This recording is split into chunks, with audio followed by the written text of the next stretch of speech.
Hi friends, అందరికీ నమస్తే. Welcome back to our channel. ఈరోజు మనం చేయబోయే రెసిపీ ఎన్నో ఆరోగ్య ప్రయోజనాలున్న కరివేపాకు పొడి. కరివేపాకులో ఏ విటమిన్ ఎక్కువగా ఉండడం వలన మనకు కంటి చూపు మెరుగుపడటానికి చాలా బాగా ఉపయోగపడుతుంది. ఇలా ఇడ్లీ, దోశ, అలాగే పెసరట్టు, రైస్లోకైనా ఈ కరివేపాకు పొడి చాలా టేస్టీగా ఉంటుంది. మీకు నచ్చితే ఇంకొంచెం నెయ్యి వేసుకొని తింటే ఇంకా టేస్టీగా ఉంటుంది. ఇప్పుడు తయారీ విధానం చూసేద్దాం. కరివేపాకు పొడిని తయారు చేయడానికి ముందుగా ఈ విధంగా కరివేపాకు శుభ్రంగా కడిగి తడి లేకుండా చూసుకోవాలి. కరివేపాకు కరెక్ట్ మెజర్మెంట్ చెప్పాలంటే 4 గుప్పిళ్ళ కరివేపాకు తీసుకుంటే సరిపోతుంది. ఇందులో మనం తినే స్పైస్ని బట్టి ఈ విధంగా ఎండుమిర్చిని తీసుకోవాలి. మనం తీసుకున్న కరివేపాకుకు 15 ఎండుమిర్చి అయితే కరెక్ట్గా సరిపోతుంది. అలాగే ఇందులో 2 టేబుల్ స్పూన్ల వరకు ధనియాలు, 2 టేబుల్ స్పూన్ల వరకు పచ్చిశనగపప్పు, ఇందులోనే 2 టేబుల్ స్పూన్ల వరకు మినపగుళ్ళను కూడా తీసుకోవాలి. అలాగే 10 రెమ్మల వరకు వెల్లుల్లి రెబ్బలను పొట్టు తీయకుండా తీసుకోవాలి. ఇందులోనే పెద్ద నిమ్మపండు సైజులో చింతపండును కూడా తీసుకోవాలి. చివరగా రుచికి సరిపడా ఉప్పును కూడా వేసుకోవాలి. ఈ మొత్తాన్ని విడివిడిగా వేయించుకోవాలి. ఇలా ఒక ప్యాన్ తీసుకొని ఇందులో 1 టేబుల్ స్పూన్ వరకు ఆయిల్ని వేసుకోవాలి. ఆయిల్ లైట్గా హీట్ అయిన తర్వాత ఇందులో మనం తీసుకున్న పచ్చిశనగపప్పును వేయించుకోవాలి. ఇలా లైట్గా వేయించుకున్న తర్వాత ఇందులోనే మినపగుళ్ళను అలాగే ధనియాలను కూడా వేసుకోవాలి.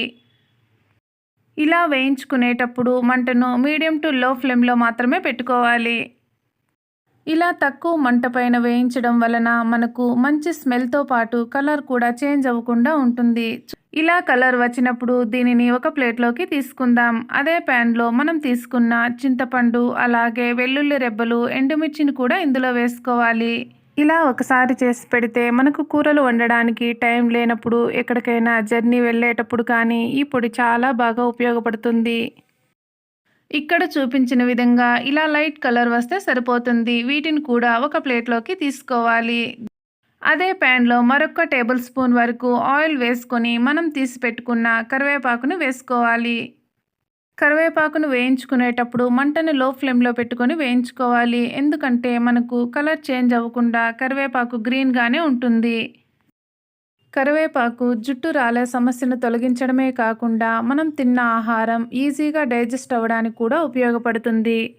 ఈ విధంగా క్రిస్పీగా వేయించుకున్న తర్వాత దీనిని కూడా అదే ప్లేట్లోకి తీసుకోవాలి. ఇలా తీసుకున్న మొత్తాన్ని పూర్తిగా చల్లారనివ్వాలి.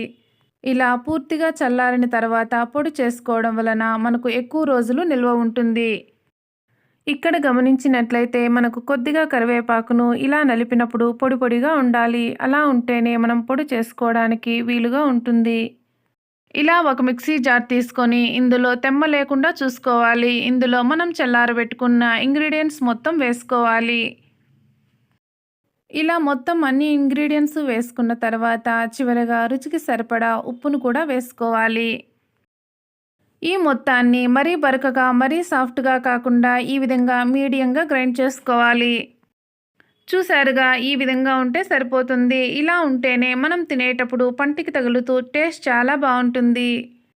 మన పెద్దవాళ్ళు ఈ విధంగా కరివేపాకు పొడిని బాలింతలకు చేసి పెట్టేవాళ్ళు. జలుబు అలాగే జ్వరం వచ్చినప్పుడు, నోటికి ఏమీ రుచించినప్పుడు ఈ కరివేపాకు పొడి నోటికి చాలా రుచినిస్తుంది. ఈ పొడి ప్రిపేర్ చేసేటప్పుడు వాటర్ ఏమాత్రం యూస్ చేయం కాబట్టి ఈ పొడి ఎక్కువ రోజుల వరకు నిల్వ ఉంటుంది. ఇలా ఎన్నో హెల్త్ బెనిఫిట్స్ ఉన్న ఈ కరివేపాకు పొడిని మీరు కూడా తప్పకుండా ట్రై చేసి టేస్ట్ ఎలా ఉందో కామెంట్ చేయండి. ఇలాంటి మరిన్ని హెల్తీ రెసిపీస్ కోసం మన ఛానల్ని తప్పకుండా సబ్స్క్రైబ్ చేసుకోండి. పక్కనే ఉన్న బెల్ ఐకాన్ క్లిక్ చేయండి. ఆల్ నోటిఫికేషన్ మీద క్లిక్ చేయడం వలన ఏ రెసిపీ పోస్ట్ చేసినా మీకు వెంటనే నోటిఫికేషన్ వస్తుంది. ఈరోజు రెసిపీ మీకు నచ్చినట్లయితే చివరగా ఒక చిన్న లైక్ చేయండి. Thank you for watching. Have a nice day.